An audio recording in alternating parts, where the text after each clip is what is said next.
नमस्कार, ये आकाशवाणी है। अभी आप मनोज कुमार शर्मा से समाचार सुनेंगे।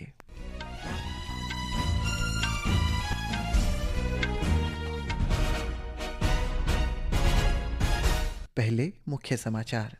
भारत और रूस ने 2030 तक द्विपक्षीय व्यापार को $100 अरब तक बढ़ाने का संकल्प लिया। वित्त मंत्री निर्मला सीतारमण ने कहा, केंद्र सरकार कर प्रणाली को सरल बनाने पर काम कर रहा है। आयकर भरना कठिन प्रक्रिया नहीं रह जाएगी। सरकार ने इंडिगो को किरायों का लंबित भुगतान यात्रियों को बिना किसी देरी के जारी करने के निर्देश दिए। राष्ट्रपति, उपराष्ट्रपति और प्रधानमंत्री ने भारत रत्न बाबा साहेब डॉक्टर भीमराव अंबेडकर को 70वीं महापरिनिर्वाण दिवस की श्रद्धांजलि अर्पित की। और विशाखापट्टनम में भारत और दक्षिण अफ्रीका के बीच तीसरा और अंतिम एक दिवसीय क्रिकेट मैच जारी। अब समाचार विस्तार से। भारत और रूस ने वर्ष 2030 तक द्विपक्षीय व्यापार को $100 अरब तक बढ़ाने का संकल्प लिया है। नई दिल्ली में कल रूस के राष्ट्रपति व्लादिमीर पुतिन के साथ भारत रूस व्यापार मंच को संबोधित करते हुए प्रधानमंत्री नरेंद्र मोदी ने ये बात कही। उन्होंने कहा है कि दोनों नेताओं के बीच हुई चर्चा और दोनों पक्षों की मजबूत क्षमता ये संकेत देती है कि द्विपक्षीय व्यापार लक्ष्य निर्धारित समय से पहले ही हासिल कर लिया जाएगा। पुतिन और मैंने 2030 तक द्विपक्षीय व्यापार को $100 बिलियन का लक्ष्य को पार करने का हमने निर्धार किया था। हम उस लक्ष्य को समय से पहले पूरा करने के संकल्प के साथ आगे बढ़ रहे हैं। टैरिफ और नॉन टैरिफ बैरियर्स को कम किया जा रहा है। पिछले 11 वर्षों में भारत में जिस स्पीड और स्केल के साथ हमने बदलाव किए हैं वह अभूतपूर्व है। रिफॉर्म, परफॉर्म एंड ट्रांसफॉर्म, इस सिद्धांत पर चलते हुए भारत तेजी से विश्व की तीसरी सबसे बड़ी इकोनॉमी बनने की ओर आगे बढ़ रहा है। प्रधानमंत्री ने कहा है कि भारत और यूरेशिया आर्थिक संघ के बीच एक मुक्त व्यापार समझौते पर चर्चा शुरू हो गई है। प्रधानमंत्री ने कहा है कि भारत रूस संबंधों की सबसे बड़ी ताकत इसी विश्वास में निहित है। प्रधानमंत्री ने कहा कि शिखर सम्मेलन से भारत और रूस ने दोनों देशों के नागरिकों के लिए पर्यटक वीज़ा पर कई महत्वपूर्ण निर्णय लिए हैं, जिससे दोनों देशों में पर्यटन को बढ़ावा मिलेगा और रोजगार तथा व्यवसाय के नए अवसर सृजित होंगे। उन्होंने कहा है कि दोनों देश इलेक्ट्रॉनिक वाहन निर्माण, ऑटोमेटिक कलपुर्जे और वायरलेस मोबिलिटी तकनीक में साझेदारी कर सकते हैं। Bharat affordable, efficient EVs, two wheelers और सीएनजी मोबिलिटी सॉल्यूशंस में आज ग्लोबल लीडर है। रूस एडवांस मटेरियल का बड़ा प्रोड्यूसर है। हम मिलकर ईवी मैन्युफैक्चरिंग, ऑटोमोटिव कंपोनेंट्स और शेयर्ड मोबिलिटी टेक इसमें साझेदारी कर सकते हैं। इससे हम न केवल अपनी जरूरतों को पूरा कर सकेंगे बल्कि ग्लोबल साउथ, विशेषकर अफ्रीका के विकास में भी योगदान दे सकते हैं। गृह और सहकारिता मंत्री अमित शाह ने कहा है कि सरकार का लक्ष्य डेयरी क्षेत्र में एक सर्कुलर इकोनॉमी मॉडल लागू करने अगले 5 वर्षों में पशुपालकों की आय में 20% की वृद्धि करना है। श्री शाह ने गुजरात के सनादर में बनास डेयरी के बायो सीएनजी और उर्वरक संयंत्र का उद्घाटन किया। उन्होंने बनास डेयरी के अत्याधुनिक 150 टीपीडी दूध पाउडर और शिशु आहार संयंत्र का भूमि पूजन करने के बाद एक जनसभा को संबोधित करते हुए ये बात कही। गृह मंत्री आज बनास डेयरी में सहकारिता मंत्रालय की संसदीय सलाहकार समिति की तीसरी बैठक की अध्यक्षता भी करेंगे।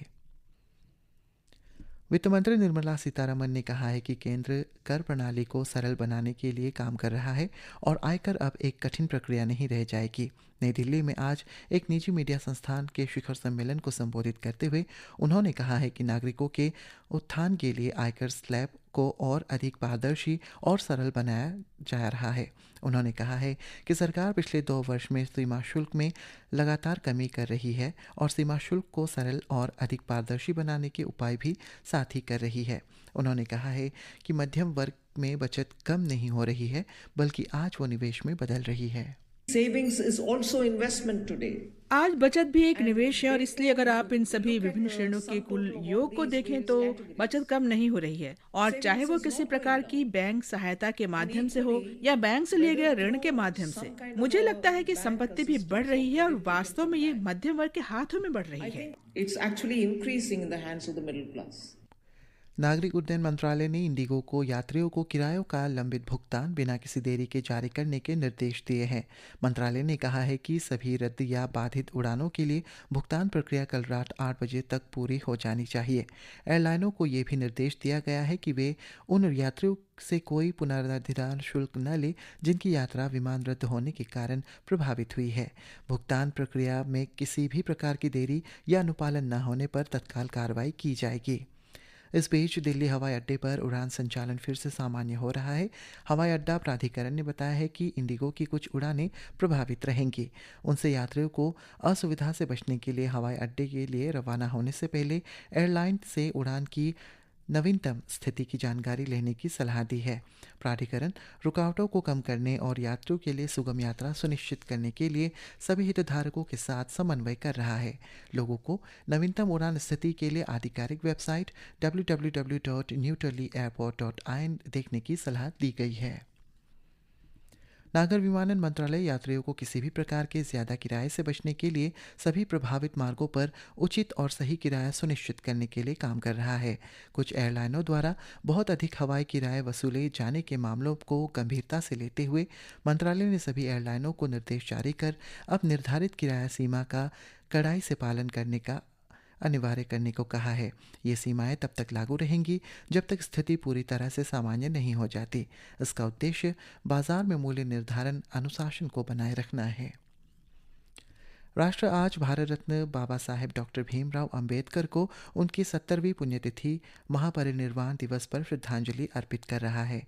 राष्ट्र निर्माण में बाबा साहेब के अद्वितीय योगदान को उजागर करने के लिए कई कार्यक्रम आयोजित किए जा रहे हैं। पेश है एक रिपोर्ट। सामाजिक न्याय और अधिकारिता मंत्रालय के अंतर्गत डॉक्टर अंबेडकर फाउंडेशन द्वारा प्रतिवर्ष महापरिनिर्वाण दिवस मनाया जाता है, जिसमें प्रख्यात समाज सुधारक, विधिवेत्ता और राजनेता डॉक्टर बी आर अम्बेडकर को श्रद्धांजलि दी जाती है। इस अवसर पर राष्ट्रपति द्रौपदी मुर्मू, उपराष्ट्रपति सीपी राधाकृष्णन, प्रधानमंत्री नरेंद्र मोदी और कई अन्य प्रमुख नेताओं ने आज नई दिल्ली में डॉक्टर अम्बेडकर को पुष्पांजलि अर्पित की। महापरिनिर्वाण बौद्ध परंपराओं में निहित एक अवधारणा है जो जन्म और पुनर्जन्म के चक्र से आत्मा की पूर्ण मुक्ति को दर्शाता है। बाबा साहब अम्बेडकर भारतीय संविधान के मुख्य वस्तुकार थे, जिनके सामाजिक न्याय, समानता और लोकतंत्र पर विचार आज भी पीढ़ियों को प्रेरित करते हैं। शिवांग मिश्रा, आकाशवाणी समाचार, दिल्ली।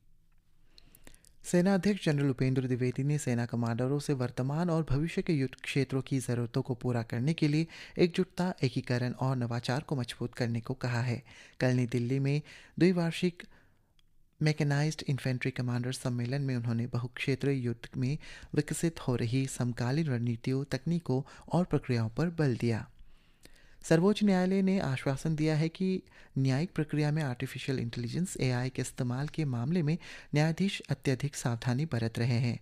न्यायालय ने कहा है कि ऐसी तकनीक कभी भी न्यायिक निर्णय लेने के लिए प्रक्रिया पर हावी नहीं होंगी। मुख्य न्यायाधीश सूर्यकांत और न्यायमूर्ति जयमाल्या बागची की अध्यक्षता वाली पीठ न्यायिक प्रणाली में AI और मशीन लर्निंग के नियमन में मांग वाली एक याचिका पर सुनवाई कर रही थी। विशाखापट्टनम में भारत के साथ तीसरे और अंतिम एक दिवसीय क्रिकेट मैच में दक्षिण अफ्रीका ने ताज़ा समाचार मिलने तक 44वें ओवर में 8 विकेट के नुकसान पर 257 रन बना लिए हैं। आज भारत ने टॉस जीतकर गेंदबाजी करने का फैसला किया। 3 मैचों की श्रृंखला में दोनों टीमें 1-1 से बराबरी पर हैं। ग्रामीण विकास मंत्रालय द्वारा आयोजित नई दिल्ली की सुंदर नर्सरी में चल रहे सरस आजीविका फूड फेस्टिवल में दर्शकों और प्रदर्शकों का भी भारी उत्साह देखने को मिल रहा है। पिछले महीने की 29 तारीख से शुरू हुआ ये उत्सव 9 दिसंबर तक जारी रहेगा। दीनदयाल अंत्योदय योजना राष्ट्रीय ग्रामीण आजीविका मिशन के अंतर्गत आयोजित इस महोत्सव में महिला सशक्तिकरण का एक शानदार उदाहरण है। पेश है एक रिपोर्ट। केंद्रीय ग्रामीण विकास मंत्रालय द्वारा आयोजित सरस आजीविका फूड फेस्टिवल में 25 राज्यों के 500 से अधिक पकवान देश की पाक कला की समृद्धि को बढ़ावा दे रहे हैं। मेले में स्वयं सहायता समूह की लगभग 300 लखपति दीदियां और महिलाएं देश के हर कोने से अपने सबसे अच्छे व्यंजन लेकर नई दिल्ली के सुंदर नर्सरी आई हैं। आकाशवाणी समाचार से बात करते हुए झारखंड की एक प्रदर्शक रेखा देवी ने मंत्रालय की इस पहल की सराहना की। NRLM JSLPS हम लोग को बहुत हेल्प करते हैं, आने का जाने का व्यवस्था करते हैं, रहने का व्यवस्था करते हैं। जो हम लोग स्टॉल लगाते हैं, स्टॉल का हर सुविधा हम लोग को पास मिलता है। वहीं उत्तराखंड की एक और प्रदर्शक पूजा तोमर ने कहा, हम लोगों ने उत्तराखंड का पहाड़ी खाना होता है उसको दिल्ली में लोगों तक पहुंचाने के लिए आए हैं। हम लोगों को सरकार की तरफ से बहुत बड़ी मदद मिलती है। हम लोग स्वयं सहायता समूह से लखपति दीदी हैं और हम लोग इसी से अपना रोजगार चलाते हैं। सरस फूड फेस्टिवल में प्रवेश निशुल्क है और यह आगंतुकों के लिए सुबह 11:30 बजे से रात 9:30 बजे तक खुला रहेगा। शिवांग मिश्रा के साथ दृष्टि पुनियानी, आकाशवाणी समाचार। इसी के साथ ये समाचार बुलेटिन समाप्त हुआ। नमस्कार।